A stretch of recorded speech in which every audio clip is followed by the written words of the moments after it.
Hi, I'm Tyra G, your host of Frankly Speaking with Tyra G. Welcome again to our virtual, global gathering of phenomenal women and those of you who love them. You, mothers, daughters, grand and great-grandmothers, fearsome and generous, humble and honest, in pursuit of new possibilities and purpose. We dig deep, but we come up strong. For those of you joining us for the first time, each month we explore a new theme inspired by you. Yep, by you. Together we bravely walk into places where tradition has taught us there are things that we just don't talk about. But not at this table. And no matter how hard judgment knocks, it will not get in. Beloved ladies, here we live beyond the wreckage. Every week we meet here for 1 hour to experience, to educate, to encourage, to empower each other. We share some aha moments and stories that have been left in our pockets for too long. Every week we start right where we are. Now, many of our voices will speak light into darkness, but there is no insignificant person around this table. Each show has 3 segments: the beginning, the middle, and the end. The first segment is when I walk you in and set the table for the show. The middle segment is our show's Sister Talk centerpiece, where one of you phenomenal, generous, and fearless women will join me in the interview seat. I named the last segment It's Not Over. I fill a virtual doggy bag with thoughts of empowerment and encouragement for you to take with. You're listening to Radio Fairfax, Fairfax, Virginia, on your TV, computer, or mobile device. And we are webcast worldwide on the internet at www.radiofairfax.org, 8 p.m. every Saturday evening, Eastern Standard Time. Now, don't worry, should you miss us, you can catch our podcast at www.franklyspeakingwithtyrag.com. And if you just want to reach out and talk to me, that's easy too. My email is tyra@tyragarlington.com. I'd love to hear from you. Thanks so much for tuning in. I have to tell you, I'm still praising the composer and performer of our theme song, Mr. Courtney Nero, my favorite saxophone player and friend. Now, Courtney thought it would be appropriate that a show called Frankly Speaking with Tyra G ought to have a theme song named I'm Listening, and this is it. It always makes me feel like I want to dance.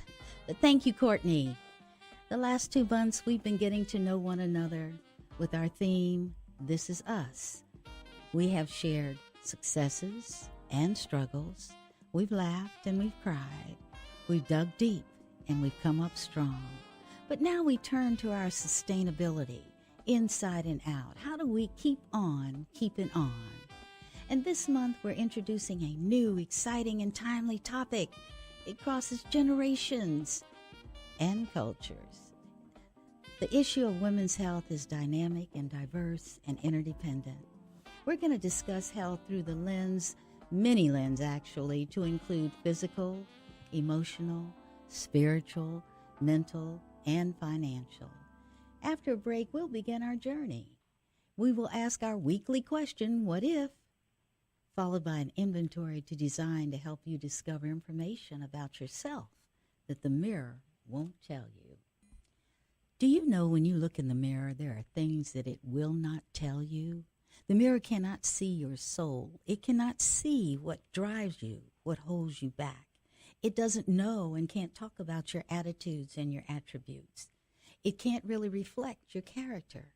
So that's what we want to do today. We want to talk about the things that the mirror won't tell you. So we're going to go through an inventory of questions that comes from the wisdom treasure chest of our now good friend, Alyana Van San, in her book, Until Today. Are you ready? This is our what if question.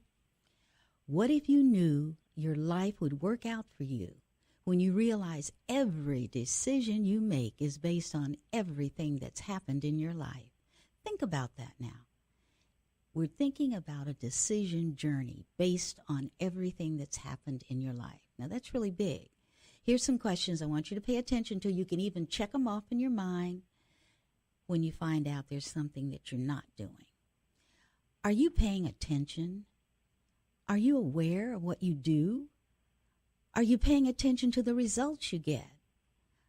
Are you paying attention to how you feel about the results you get? When was the last time you took stock of what was going on around you? Are you paying attention to what you do, or are you just doing what comes naturally, habitually? Are you paying attention to what you say, what you mean, and to what you expect once you've spoken your mind? Are you paying attention to how you feel when you wake up? I love that one. What you expect to feel as you move through your day, are you paying attention to that? Are you paying attention to what happens based on what you expect? Are you aware of how what you expect makes you feel, or how it motivates what you do? Are you aware of how much you smile any given day, or how long you've been holding back the tears? Are you paying attention to what and to whom you give your attention? What do you expect to get in return? Are you paying attention to what living feels like to you? Until today, you may not have been paying attention to the details or the moment-by-moment experience of your life. So here's the challenge. Just for today, pay very close attention to what you're doing and how you were feeling. Then you will know to what and to whom you have been giving your attention. Then you will have all you need that is required to make necessary changes. Here's your affirmation. Ready? Today I am devoted to paying attention to every little detail of my life. Repeat after me. Today I am devoted to paying attention to every little detail of my life. Do you understand how much energy that's going to take? Because I actually did this. It takes a lot of energy, but it's worth it, because when it becomes a habit to attend to what you're doing, you can move forward. Did you notice I didn't use the word health once? Can you find any relationship between these questions and your physical, emotional, spiritual, or financial health? Well, our guest today is joining us from Ontario, Canada, and has an integrated approach to health as well. Miss Suzan Hart, the Mindset Mastery, look at me, the Mindset Mastery Mentor. Hello, Suzan, and welcome. Hi, Tyra. How are you? I am so blessed. I really am that we made this connection. What's the weather like in Canada? We've had a beautiful sunny day, and at this time of the year, I totally appreciate every sunny day because, fall and soon winter is going to be upon us, and I absolutely love the summer. So, a beautiful day here. Do you ski? Oh, goodness, no. No. Okay. All right, we're going to move right along, okay? I'm an island gal, so I don't. Oh, that's right. No. Okay, I get it. I don't ski either, and I'm not an island girl. I just don't ski. Would you take a few minutes to introduce yourself to our virtual audience? I always think this is better than me reading a bio because they can have a better sense of your voice and your words. Absolutely. Well, as you said, my name is Suzan Hart, and I hail from a small city called Brockville, or Thousand Islands, Ontario, Canada. And I'm an entrepreneur, so I get the privilege of working from the comfort of my home. So in the profession of direct sales or network marketing, which is my specific area. My family moved to Canada when I was 5 years old from the island of Trinidad. And my mother brought us here with the expressed intention that we would get a better education. And she thought that by coming to a totally foreign country, that she would provide more. So with $20 in her pocket and a big dream, my mom landed here, created a life for herself, and then came back to the island of Trinidad and brought her two daughters. Now, Suzan, I want to stop you. I want you to say that sentence again. For how much in her pocket she did what, and then what? Yeah, with a lovely $20 in her pocket and a big dream.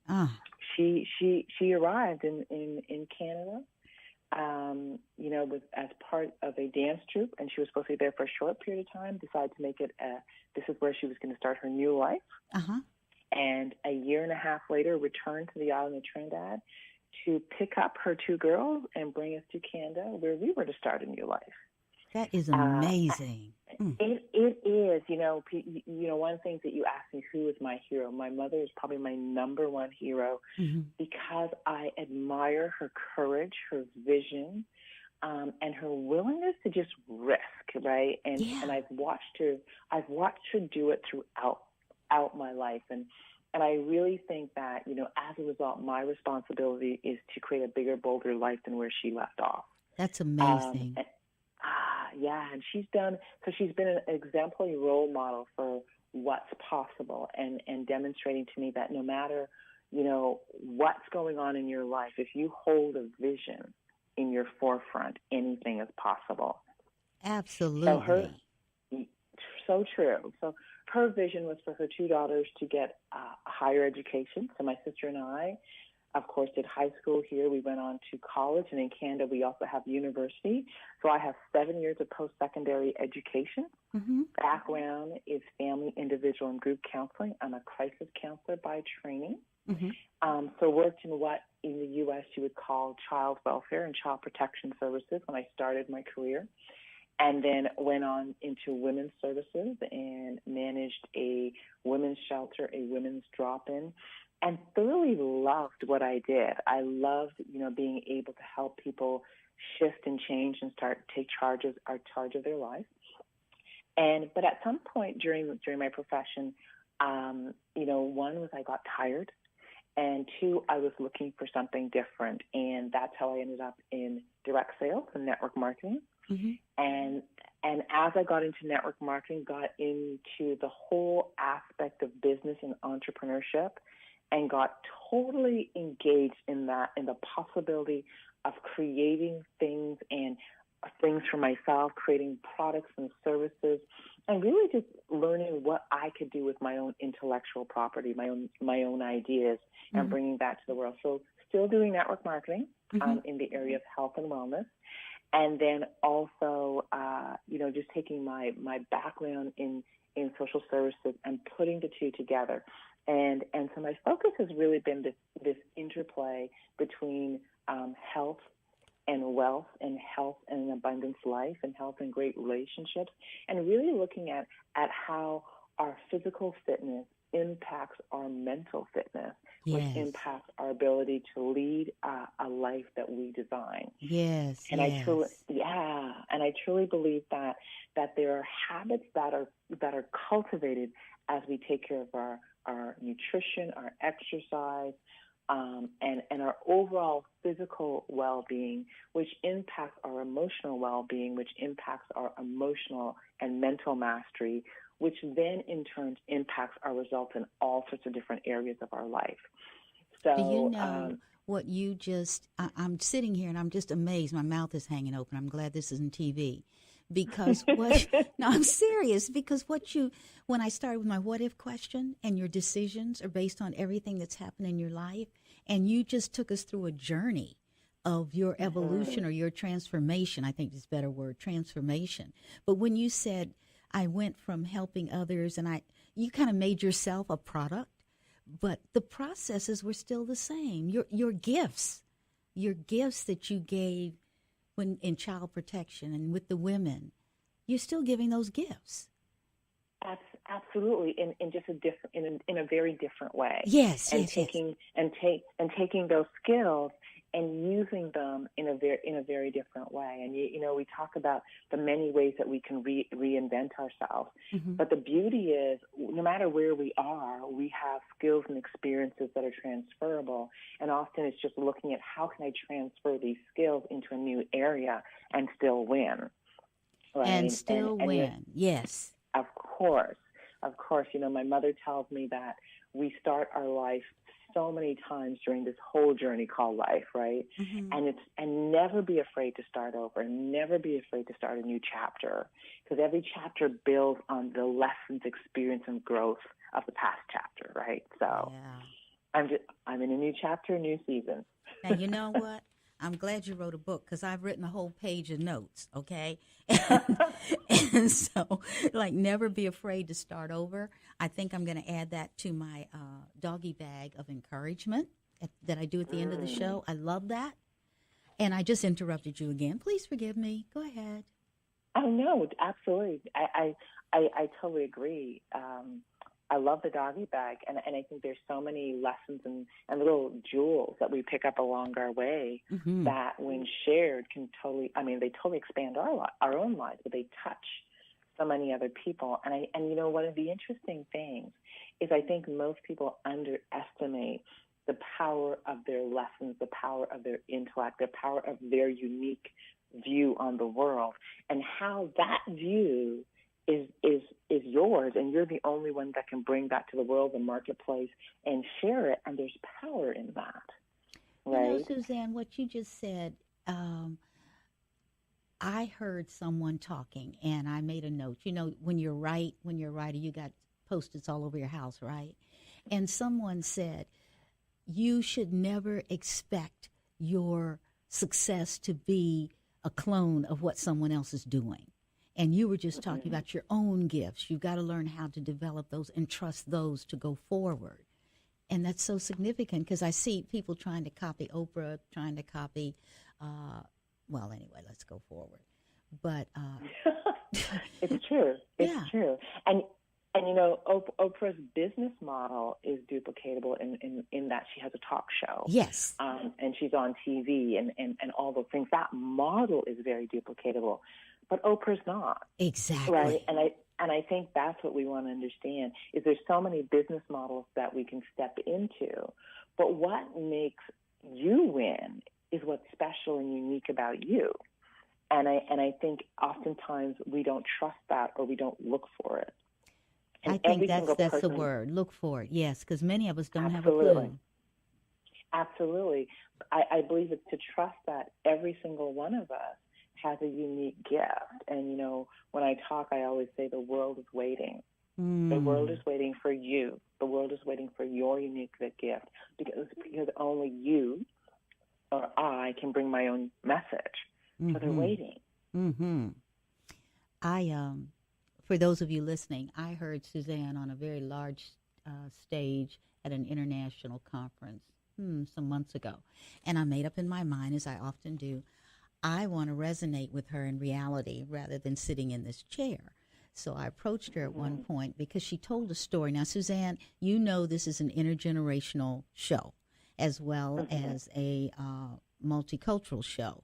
Suzan told a story about herself.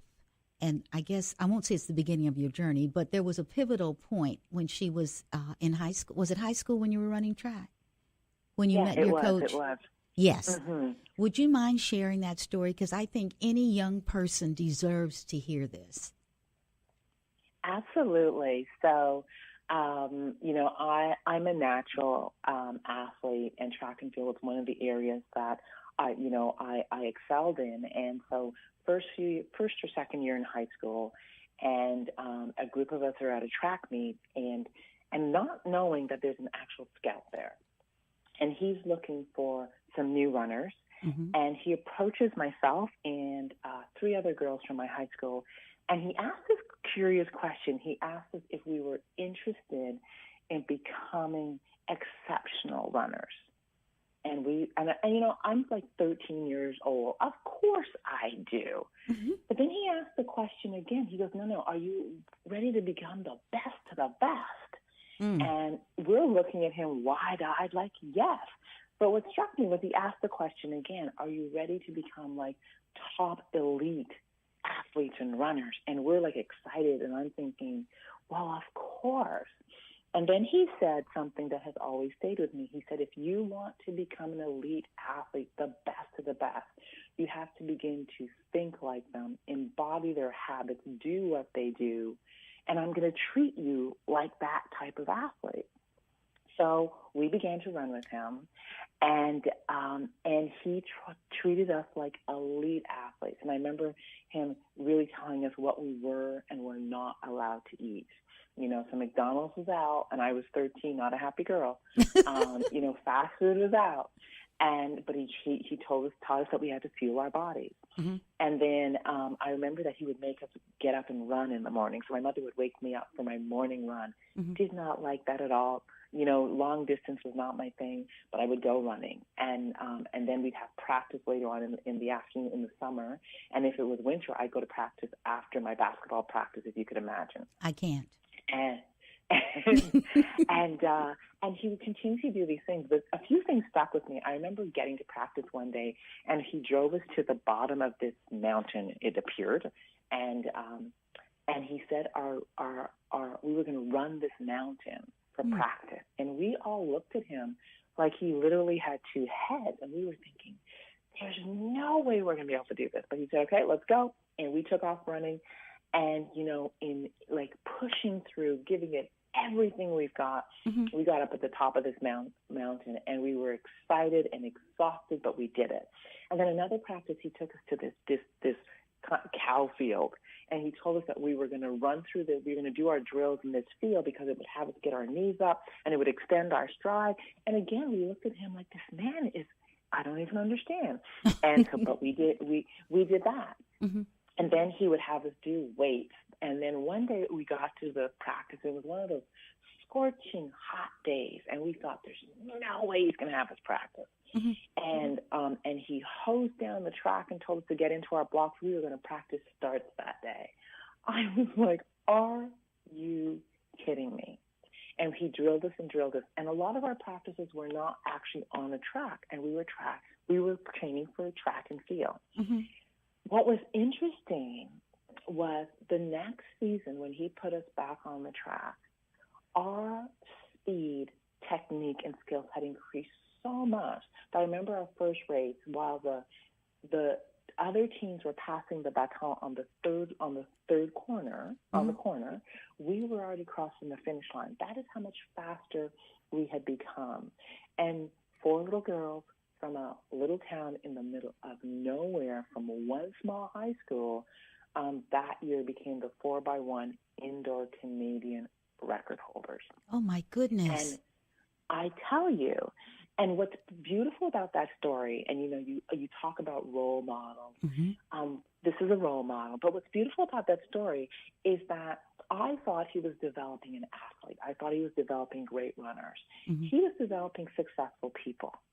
Say that again, Suzan. He was developing successful people.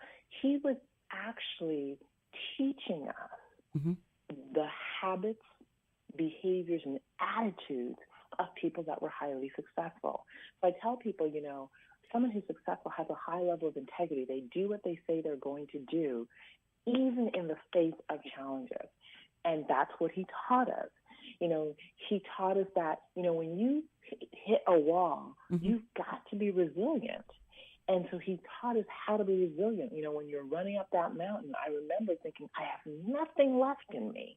And that is how, when I face life today, that resiliency that I learned when I was running, I tap into it. He taught us to be flexible. He taught us to look at things differently, running through cow fields rather than on the track. We're still running, but it's a different terrain. Yes. And so all those places and things that he did with us, he was really having us develop the habits of highly successful people. And I didn't know. I was 13, 14, 15, 16, and that's the length of time I ran with him. But in that length of time, he developed these world-class habits in me that have me win today. And if I look back at all my coaches, and I've had some great coaches as an athlete, the coaches that stick with me, the coaches that I think back fondly of were the toughest coaches. But they demanded more of me, and they demanded that I had exceptional habits, that I had an exceptional attitude, that I had a winning spirit, that, they demanded, of me things I didn't know I had in me until they were pulling it out of me. And those are the same things that I use today. Mm-hmm. And that's why I'm very fascinated with this connection between the physical being and the mental being, the physical being and the spiritual being, the physical being and how we do our finances, our relationships. I think it's very fascinating. But it comes back to that story, really. And I'm thinking, as I listen to you, so often you referenced, or I'm paraphrasing, of course, he pulled out of us. I had to reach down inside. It came from within, from within, from within. And most people, I think, don't automatically think that we're driven from the stuff that's within. And we can sit and chat with one another intellectually, and head to head is wonderful. I love smart people. But when we can get down to heart and spirit to spirit, I think that's the space of connection. And that's the dream that I have for this radio show, that by modeling a behavior, by being authentic, by being vulnerable, I can give somehow permission to the listeners when they have their conversations, when they talk to me or others, they can feel that's okay. That's what you need. That's the power inside of us. And absolutely. I see it as an anointing, It is truly. It's true. And what's interesting about what you're saying, Tyra, is that, I truly believe that everything I need, you need to be successful is already in us. Absolutely. Absolutely. And I think that it's the challenges, the things that grow us, the things that stretch us, that have us actually reach inside us and pull it out. Yes. It's like we ignite it, right? Yes. And what's, and if I use a reference from sports, when a player's playing, they say that a player is in the zone. Yes, right? yes. They do. He's like you. He or she is in that zone. And what's beautiful about that analogy, if you think about it, mm-hmm. the zone, in my opinion, is this place where your head, all the learnings that you have, and your heart, that intuitive self meet. Yes. Right? Uh-huh. And so when you want to be in the zone of your life, it's like you continuously grow and develop and learn and read and expand your skills. But it is that intuitive self, that knowing, that heart space, that creates this ease and flow that is cultivated by our own this thing I call our mastery, right? Yes. It's when I know that I know that I know, and I trust myself, and I walk in faith, and I step out, and I risk, because I know that inside me the circumstance will activate my brilliance. There you go. And answers will happen. So I can take that leap of faith, and I will sprout wings before I land, because it's in me. Absolutely. And not just activate your brilliance. In my mind, it's going to elevate your brilliance. And absolutely. What I have learned, and I often say this, I guess the listeners are sick of me defining myself at the end of the toilet paper roll in terms of seasons of life. But what I realized is the peace that comes as a result of over and over reinventing and understanding that betrayal is only for a moment, okay? Mm-hmm. And depression doesn't have to be longer than necessary. and we have choices, and that's what I was trying to get to on the introduction of our talk today. We can decide to be the woman that leads a life like you, or we can decide that's too much work. The bottom line, it rests with us. And I maintain that because we came here with everything we need, we just got to open up and say, hey, what do I need today? Let me reach in there. Okay, we're ready. Let's go forward. And I love to live a life like that. But I have to admit, I wasn't always like this. I've been in a dark black hole. I've been clinically depressed. I've been a lot of things. But I saw them as lessons. And I cannot leave this earth without telling people it's okay. You can do it too. You're going to be all right, Absolutely. And I too so know those dark, deep places where you think, oh my goodness, there's no way out. Mm-hmm. And what I realized for myself, But in those moments, I'm often living my life by default. And what I mean by default Mm-hmm. is life is happening to me, and I'm Ah, taking no yes. responsibility for my reactions, Good. right? And so I'm going along, and I'm totally in what I call suffering, right? It's all about Suzanne, Mm-hmm. and I'm Mm-hmm. totally in suffering. Things are happening to me. Yes.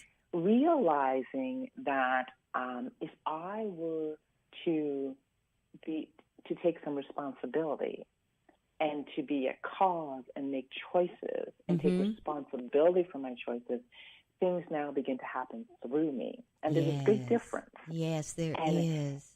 there's a huge difference.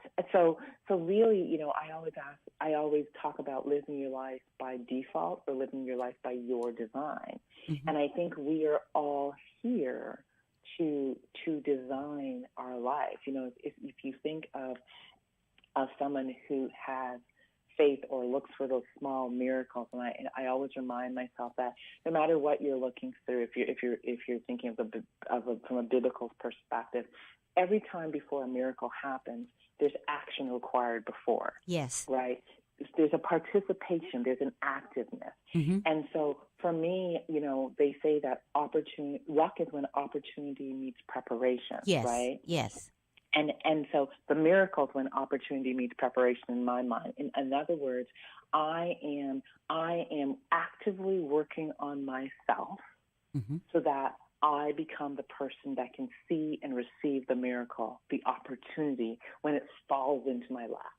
Right? I have to tell you this. What I have to do is take a break. But this is, this is getting so good. Let me take the break and then come back. How's that? Oh, absolutely. Okay, Okay. hold on. Now that I've been a good girl, we can go back to the really good stuff we're talking about. I don't want to be remiss and get back to when you start out. You talked about an integrated approach, and you also have written a book, Leading with Character, which to me has an integrated approach to success. And I was hoping maybe you'd spend just a few minutes talking about what motivated you to write it, how you put it together. Just talk to us. I love the way you talk and what you say. Oh, thank you. Thank you.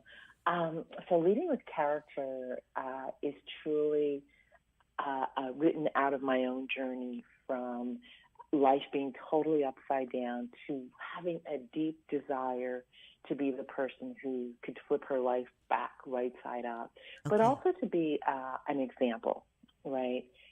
And so, it was at the end of my time in social services, and I found myself physically exhausted, underweight, and just so low. And when I say physically exhausted, I tell you it wouldn't matter how much I slept. I never, ever woke up feeling rested.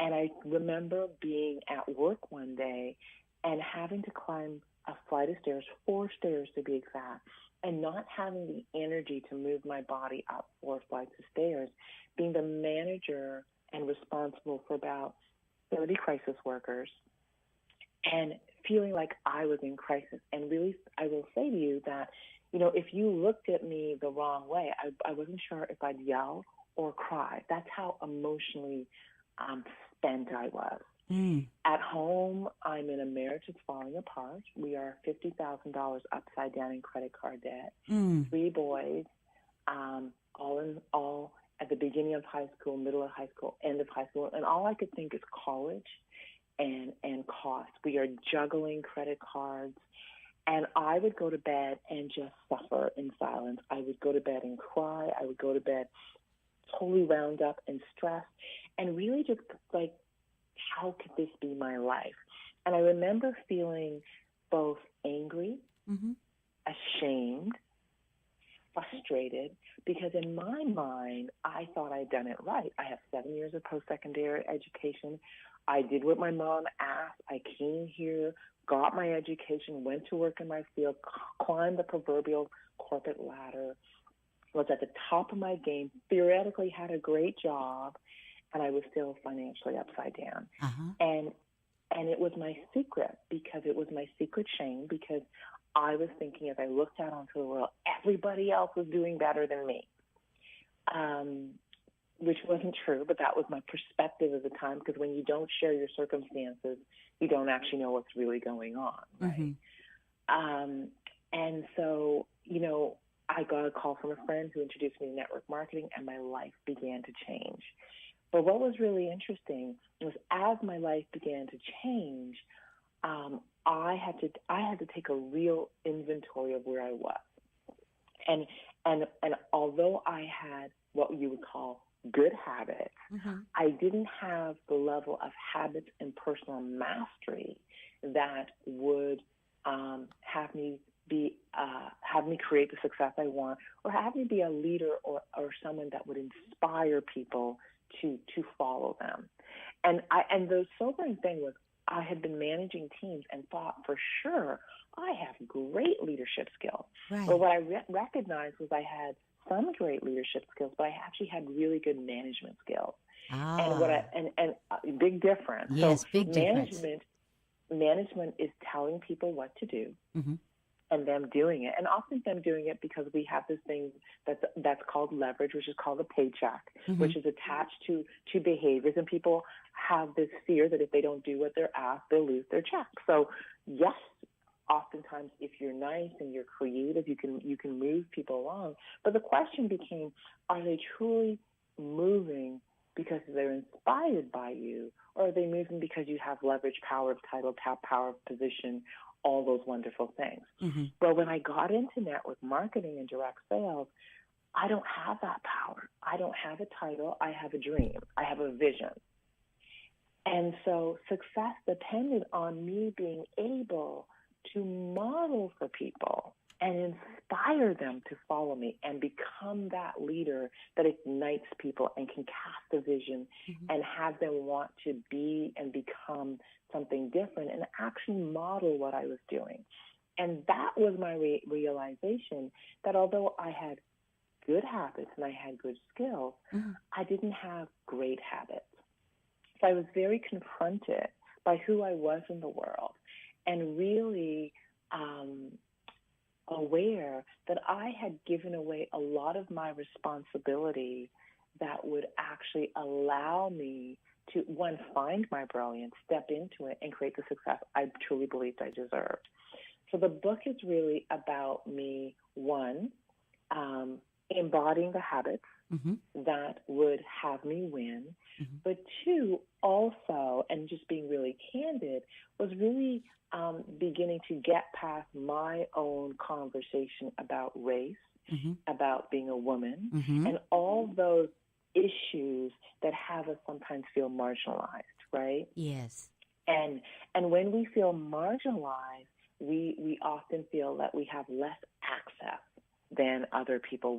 There's less possibility than other people. And for me, beginning to realize that the way that I can cope with that belief of marginalization, so the impact of racism, the impact of being a woman, the impact of all the things that had me feel like I had less access, was to develop a high level of mastery. Because one of the things I learned early on in life, and I actually learned it through running track, is if you're exemplary at something, if you are highly effective at something, whether you are a woman, whether you are Black, whether you are whatever it is, it doesn't matter anymore. Right? Because when you and I become exceptional, exceptional trumps many things. I like and that. So how I've learned to navigate and negotiate all the barriers to access is to have a level of mastery that puts me in a class that's different from the average person. And I think most of us have average habits. But people who are highly successful have exceptional habits. And there's a difference, right? And one of my mentors says, where average people hang out is really crowded. But where exceptional people hang out, it's like there's very few. And if you strive to be exceptional versus average, it's way less crowded. There's way less opportunity because less people play in that area. When I began to understand that, I was like, wow, I'm going to create a level of mastery that distinguishes me. And it's a daily journey. It's a daily endeavor. So the book is based on identifying habits and ways of being that one I could step into. One of the really interesting things was not only to identify them, but to actually make them actionable. And what I mean by actionable is, well, let me give you an example. Mm-hmm. If I say the word apple to you, what comes into your brain? What do you see? My iPhone. Okay, cool. But you see something clear. Uh-huh. Could you also see a red apple? Oh, yeah. Okay. Easily. So there's a very clear picture. Yes, absolutely. Right? And we know exactly what it looks like. Mm-hmm. If I say chair, you have a picture. A picture comes into your mind. Boom, chair. Mm-hmm. Right? Mm-hmm. And we think four legs, something to sit on, a back maybe. So we have a clear picture. Mm-hmm. If I say the word integrity to you, what comes to your mind? Oh, yeah. That's more difficult. It's more difficult. So what I began to realize is if my mind doesn't have a picture of what it takes to be integrity, mm-hmm. right? Mm-hmm. If it's not clear, then I can't embody or own it. Okay. I'm with you. So for me, what I began to do was I began to ask myself the question, well, if I wanted to be a person of integrity, what would that actually look like? What would be the behaviors? What would be the way of being? Mm-hmm. If I wanted to be someone who was powerful, what does that look like? Because there's a difference between power versus force. Yes. Right? Mm-hmm. And so I was like, so what does it mean to be a powerful person? So I had to clearly define it. If I wanted to be someone who had initiative, what behaviors would someone who had initiative actually do? If I wanted to be someone who was solution-focused, mm-hmm. what would that look like in my world, in my day-to-day world? Mm-hmm. So I decided I'm going to start defining these in ways where I got very clear on what that habit would look like and what values went with that and what the behavior would be day in, day out. What, Suzan, would the behavior is your definition for you alone? What would integrity look like for Suzan? Oh, okay. Is that so what you're... what I'm asking, is that what you're saying? Okay. Absolutely. And so the definition is a little different for each person. Yes, that's what I wanted to get to. So I recommend that people use my definition as their starting place, and they might possibly add to it. So integrity for Suzan means I'm going to be my word. Okay. Right? If I say I'm going to do something, I'm going to do it. And if I'm not able, mm-hmm. I'm going to clean it up. That means I'm going to call you and we're going to clean it up and I'm going to restore integrity. Mm-hmm. I also realize that integrity isn't something that you have. Like just because you say I'm a person of integrity, you don't always have it. So I defined it as every day when I wake up, I have zero integrity. Right? Okay. I recreate integrity as I do what I say I'm going to do in different areas of my life. So if I want to have integrity around my commitment to exercising, mm-hmm. it's a matter of getting out of bed in the morning and actually going and doing it versus thinking the bed's really warm and cozy. Right. Now, what I'm going to have to do, Suzan, is two things. One of them is going to break my heart, and the other might be a very good thing, which is we have a limited amount of time. But what you're saying is so valuable. I want to do two things. I want you, should someone listening want to get in touch with you, the first thing I want you to do is to tell them how to do that. The first thing I want you to do is agree to come back on the show. Absolutely. Okay, that's number one. See, that's done. Check. Okay. The second thing, before you read your letter, I want you to tell someone like me, how do I get in touch with you? Because this conversation is just beginning.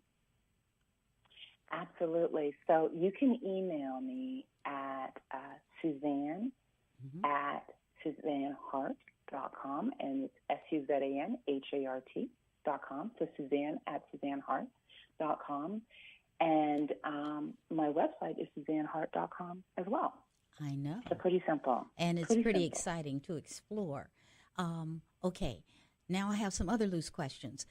Do you think you and your mother would do a mother-daughter show for me? Oh my goodness. You know what? Yes, I'm Would you sure ask my her? mother would. I would definitely ask her.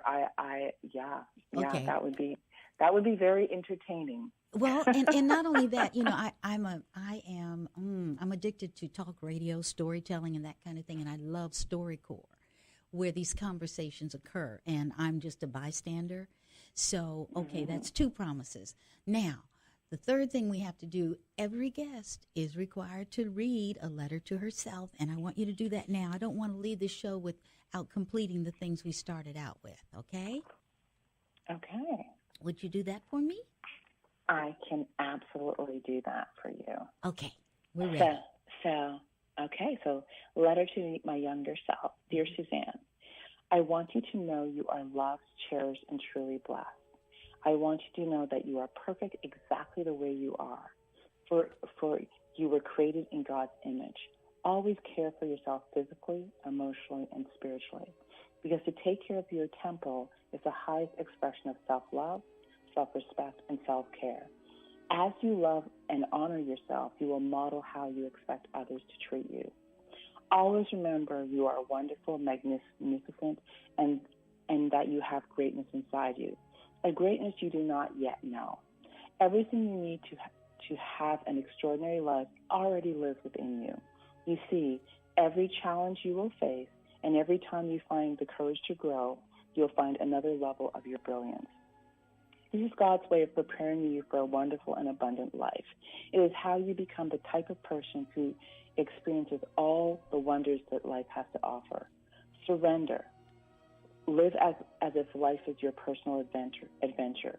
Each day, commit to lifelong learning and find some way to inspire yourself and make your best better.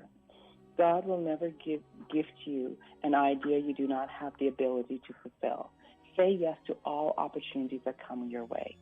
Trust your actions, failures, and wins will always reveal your next step. There's nothing you truly desire and focus on that you cannot figure out or achieve. Suzanne, respect others, but always speak your mind. Express your views because what you feel and think are important. Find your passion and live it. For when you work and create from your passion, each day is a little easier and life feels full. Learn about wealth, but never chase money. Wealth is a mindset, an energy that is created by those who commit to excellence, serve others, and risk putting their unique brilliance into the world. Open your heart and love fully, for to love is one of life's best adventures. Become the person you desire to attract into your life, and he will show up. Understand that no one person can complete you or make you happy. Happiness is a gift you must choose to give yourself before a healthy relationship is possible. The delicate balance in any relationship is to learn how to both freely give and receive, while still taking 100% responsibility for acquiring and doing the things that will bring you happiness and joy. It's to share yourself without losing yourself. The secret is to life and love, my dear Suzanne, is to learn to fill your cup up first while generously giving from your overflow. Suzanne, as you navigate the highs and lows that make us appreciate life, know you are never alone. In your toughest moments, be still and ask for what you desire. God is always listening. Ask for what you want, but ask with an expecting heart. The answer may not always come the way you expect it, but it will always come. Finally, know you are loved by many. I love you, I cherish you, and I'm grateful for you. Stay blessed and in love with life, my young friend. I look forward to witnessing your special colors on the canvas called life. Blessings, Suzanne. Now, I think they say in the church, when you have something like that read to you, go, amen. And Suzanne, amen. thank you so very much for that. I'm going to ask Mr. Tony Walker on piano to take us out with our theme song. And my ribbon on your doggy bag, because Suzanne has filled it up, is to know that whatever is on your mind, I am here to listen, inspire, and coach you into your courage. I am here to help you open the inaccessible areas of your heart. I'm here until your fleeting spirit decides to stay. I'm here to encourage you to accept these truths that you are worthy. You hear me? You are not alone. You are not your circumstances. Nothing that has happened to you in your life will be wasted. You have everything within you that you need to thrive. Let the child inside of you out to play. Until same time, 8 o'clock, Saturday evening, Eastern Standard Time. I can't wait. Love you.